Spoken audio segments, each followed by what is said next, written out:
Armored Core 6 is looking real good and may very well end up being one of the best games coming out in 2023. And that's saying something, as it's already been quite the banger of a year. Coming off of the monumental success of Elden Ring, FromSoft seems primed for yet another hit with this one. And it's not just the die-hard fans of the Armored Core series who have something to look forward to, as this latest installment is aiming to pull in an entirely new audience, and obviously trying to capture some of what they caught with Elden Ring. And let me just say, I for one absolutely cannot wait, even if this game doesn't end up living up to what Elden Ring was able to reach in terms of size and popularity, and I don't think it necessarily will. I still think it looks absolutely fantastic, like piloting mechs with tons of customization through this interesting world while taking on lethal foes and gargantuan bosses, all on the backdrop of this desolate planet bombarded with cosmic fire in the grip of a never-ending mechanical war, accompanied by the synth wave. Dude,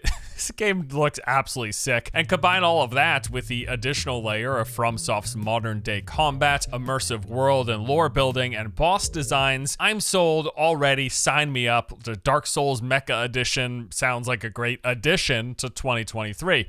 So let's talk about it. Starting with the combat, it looks like combat in Armored Core 6 is going to combine mechanics from the original series with a more modern-day twist and some of the lessons that FromSoft has learned through the many iterations of the Souls formula. Even in the limited footage released thus far, the blending of these two seems pretty obvious. In fact, a couple of weeks ago, VaddyVidya released a 30-minute extended look at the game, detailing how combat works from an early preview he attended. It is a great video. I highly suggest giving it a look, but as a quick recap, here's the basics of what was revealed. So yes, the game is going to make use of Armored Core's three-dimensional combat, the mission structure, the atmosphere, and customization, while also combining that with hard lock targeting, the pacing, attack telegraphs, and boss battles that is often seen in the Souls games. The soft lock system basically works like when you get within range of enemies, your missiles are going to prime and automatically lock on to the closest target. You are then able to swap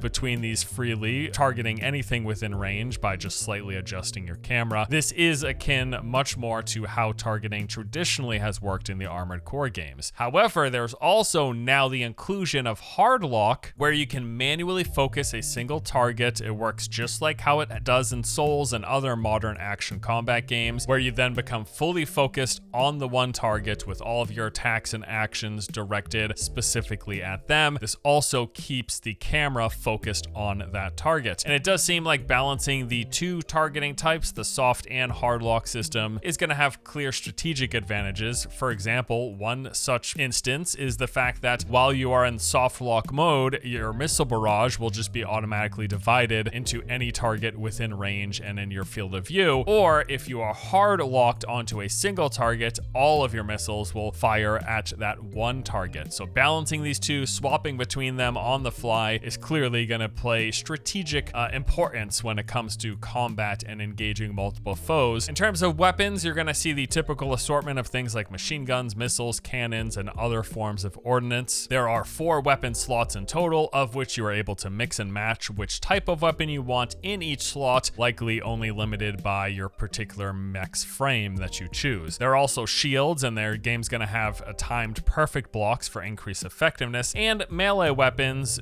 which have multiple attack chains and combo potential. We've seen quite a variety of swords, but also in one clip we got an example of this chain whip melee weapon, which looks really, really cool. There is also a stagger system where certain attacks will fill up a meter on enemies, and once that meter is full, they will be briefly stunned. This opens them up to receiving additional damage from your attacks or to be kicked, and we've seen examples of this just absolutely yeeting enemies into another plane of existence. You also have a stagger bar as well, where enemy attacks will fill this up. If you are fully staggered, you will become stunned briefly. This is said to last like a second or two, and if you are staggered in flight, this will, as you might expect, cause you to fall. Now, the developer has spoken onto this system and how it is implemented and different from a similar system in other FromSoft games, saying that rather than calling this a counter mechanic, we want to stress it is a reason to continue attacking and continue on the offensive. You want to create chances for yourself in combat and turn the battle to the player's advantage. So what we feel is this is going to create a really nice back and forth flow in battles in Armored Core 6 and create this nice mix of offensive and defensive play. You also have this assault boost, which is like a forward dodge that utilizes your thrusters. I am assuming you can just do this into enemies, which will either knock them back or add to the stagger meter. Tons of movement and utility is going to be available to you as well. Obviously, there is the flight, where using your boosters and thrusters, you're able to navigate the world in 3 dimensions, going up, down, sideways, forward, and backwards, with the flight limited based on whatever your particular mech setup is, depending on the various parts that you happen to piece together. There's also a scan system. We've seen several examples of this X-ray vision in action, with the player scanning their immediate surroundings, which then highlights nearby enemies, letting you see their silhouettes through walls and other obstacles. There are the expansions, which are like special use items. These will include things like radar jams, EMPs, flares, and the like. There's also repair kits, which brings the addition of healing to Armored Core. These can be refilled at supply stations, we've been told. And the game does have, as you would expect, a heads-up display. Now, while there has not been an official reveal of this yet,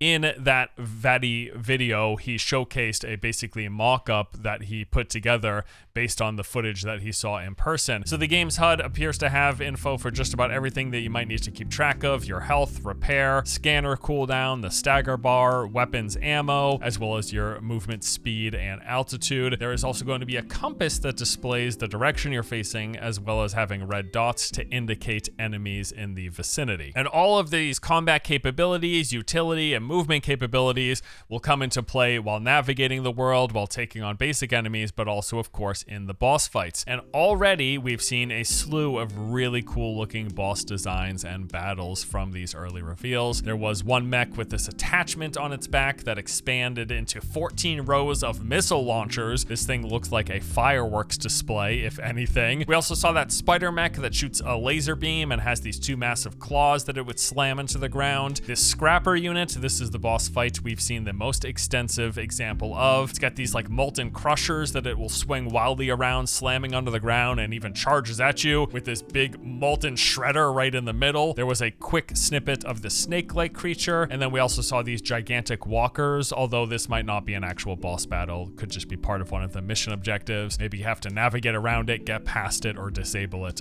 We of course don't know quite as of yet. Now, FromSoft has touched on the importance of boss battles in this game and how it's going to play a pivotal part of the Armored Core 6 experience, saying that boss battles are the highlight of the game. The essence of the battles, in which the player reads the enemy's moves and then plays games with them, is of course provided, as is typical of FromSoftware. We are developing the game so that players can enjoy the dynamic and intense boss battles that only mechas can offer, along with the unique aspects of Armored Core, such as how to assemble the right parts to take on the strongest enemies. And that is something to keep in mind, that how you piece your Armored Core together is going to directly impact what sort of strategies you will utilize against the various bosses and enemies in the game. They also reiterated in another interview, saying boss battles in FromSoftware games often require close observation of enemy movements to catch that little tell, so you know just when to attack and how to best make your move. That's certainly the case again in this title, so I am confident that our users will find the boss battles extremely enjoyable. And from everything we've seen, this does remind me of boss fights in typical FromSoft fashion, and of that I am really excited to check out. And combat is one thing, and I do think it looks promising, both the small scale skirmishes they've shown, but also some of these big boss battles. But I am probably just as, if not more, excited about the level design and exploration. Already we've seen some very cool stuff, with levels comprised of these massive structures to explore and metal labyrinths to try to navigate, spaces that seem clearly designed with the freedom of movement piloting a flying mech has in mind. Although it isn't an open world game, and you should consider that and keep that in mind. Instead, it will be following in the footsteps of prior Armored Core games, with a mission-based structure and a single-player focus. So you'll be going through missions, following the narrative arc, moving from one story beat to the next and one location to the next. Now, that said, the mission spaces that they have showcased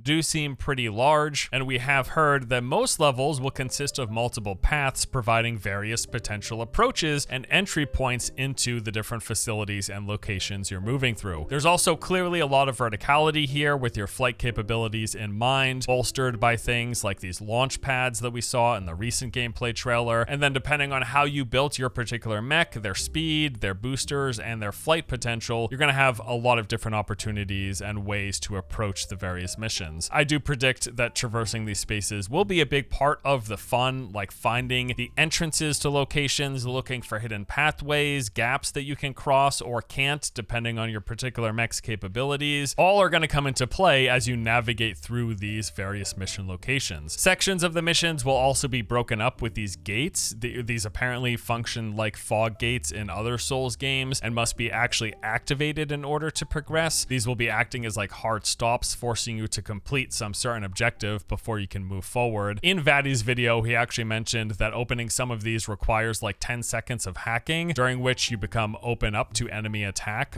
forcing you to probably clear nearby enemies in the area before you can open, rather than just sprinting through sections. These gates again act as like a hard stop, gating your progress until you take care of the enemies or do the certain thing. And can I just say, like, just exploring the space is something I'm really excited for, because the whole backdrop, the story and setting is just really appealing. The basic premise of the story is that there was this substance discovered on this planet called Rubicon 3, and initially it was deemed as like some really good energy source that people are trying to use to like advance humanity's technology. But instead what happened is it all basically blew up and caused this catastrophe, engulfing the surrounding stars in flames and storms and creating this burning star system. And now after that event, a half a century later, that same substance has resurfaced on Rubicon 3, and now a bunch of corporations are fighting for control of it, and you're sneaking in to basically try to deal with it and discover the secret of the substance and stop the corporations and other factions from taking control, and corporations ruining stuff, I guess, right? Customization, obviously also another big part of Armored Core, and it is going to play a role here. You can customize just about everything on your mecha, the unit, the frame, and the inner categories, with individual selectable parts for the weapon systems, so the left and right arm unit as well as the left and right back unit. Again, you have 4 of these to pick from, and you can mix and match however you please depending on your particular core. Then there is the frame, which includes your head, core, arms, and legs, and the inner workings, which are the booster, the generator, and the lock-on FCS. Now, the system is clearly a bit more streamlined or simplified when compared to prior Armored Core games, but even still, it does look to have a fair bit of depth with stat ranges on just about everything as you build out and balance the type of mech that you want to pilot, which all feeds into this overall AP, defenses, stability, boost speed, and load. Now, of this, the developer has said it is the element of the game with the most depth, and for many fans, it is the most enjoyable. But seen from the perspective of new users, this very detailed system can seem a bit complex. This time, we have put a number of new measures in place to help make assembly and customization more intuitive and logical than it has been in the past. It was also stated in Vatty's coverage that you're actually able to access the garage and swap your loadouts in the middle of a mission, meaning that if you're having trouble with particular enemies or a particular boss, instead of starting the entire mission over, you can just change up your build to better suit the current challenge. And during a special broadcast earlier in the year, the game's producer discussed the relationship between the game's difficulty and the mech customization, saying, "Our approach to the issue of difficulty level in Armored Core 6 is slightly different to other titles in that the most distinctive feature of the Armored Core series is the combination of parts to customize the player's mech. As this lies at the title's core, it is really the adjustment of these parts that is key to overcoming difficulties within the game." Basically, how easy or hard the game in general, or particular encounters or individual boss fights will be, is really going to boil down to how you combine all of the various bits and pieces and how you construct your mech, with certain combinations and play styles making things easier or harder depending on the particular challenge that you face. I think this approach to difficulty and this approach to player agency is a really interesting one to take, and one that I'm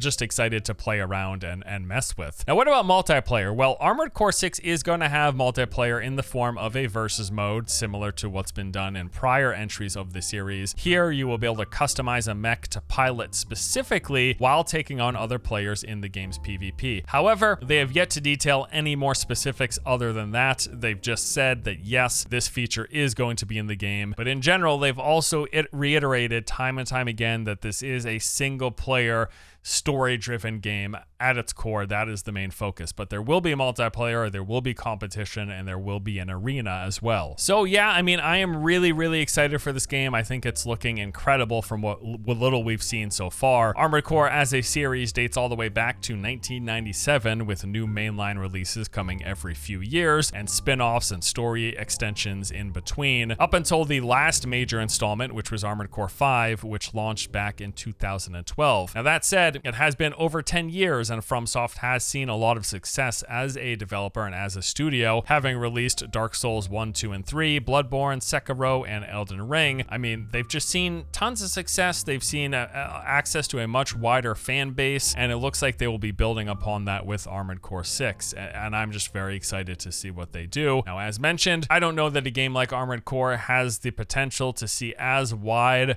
of success and appeal as what they got with Elden Ring, but I don't really think it needs to, and I don't think that stops it from being what looks likely to be a really good game, and one that I just cannot wait to play. And we will be getting to play it sometime relatively soon, as the game is coming to PlayStation, Xbox, and PC via Steam, launching globally on August 25th, so about 2 months from now. And that's also another great thing about this game, being that it was announced last December and releasing less than a year later. Love to see it, and would love to see more games do that rather than hearing about things 10 years before they come out. This is the way to do it, and I'm just really excited. I'm looking forward to it, and I plan to cover it more in the future as we lead up to release. So there you go. That does it for our overview and introduction to Armored Core 6. Hopefully you enjoyed the video and found it helpful. And yeah, stay tuned for more, because this game's looking pretty good. All right, take it easy. Thanks for watching. Hope you enjoyed it. I'll see you next time.